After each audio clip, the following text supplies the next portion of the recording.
ولی فقیه خودش اعتراف کرده که گیجه. البته خب به دروغ گفتش که به خاطر ابعاد عجیب غریب قاچاق تو رژیم هست که گیج شده. دروغ موسکی هم هست دیگه، چون ابعاد دزدی که نمیتونه برای خود رئیس دزدا عجیب و غریب باشه. به هر حال علت اصلی به کشیه که تو نظام زوار در رفته راه افتاده و گیجی هم مختص ولی فقیه نیست، همشون اینطوری شدن. هر کدوم یه طوری بروز میدن.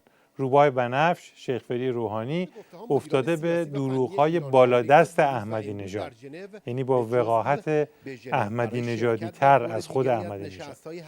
نمود بیرونیش خنده‌داره. از یک طرف ظریف رو میفرستن با اون اشوه‌های شطوری و مشمئز کننده برای دلبری از به قول خودشون شیطان بزرگ که چند تا دیگر هم تازه میفرستن کمکش. دور قبلی گفتگوهای هسته‌ای اول تا 4 اسفند در ژنو برگزار شد.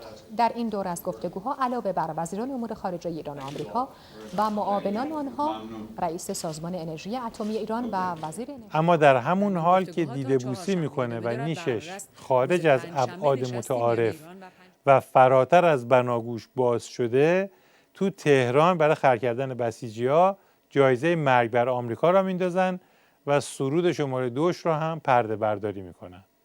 اختتامیه دومین دوره جایزه بزرگ مرگ بر آمریکا شب گذشته با حضور چهره‌های برجسته جبهه فرهنگی انقلاب در باغ موزه دفاع مقدس برگزار شد. یعنی اینکه این شعار مرگ بر آمریکا دیگه واقعا هم خیلی جهانی شده. سوی ویتنام و چچن، سوی فلسطین و کوبا، تو فتنه ها تو کودتا.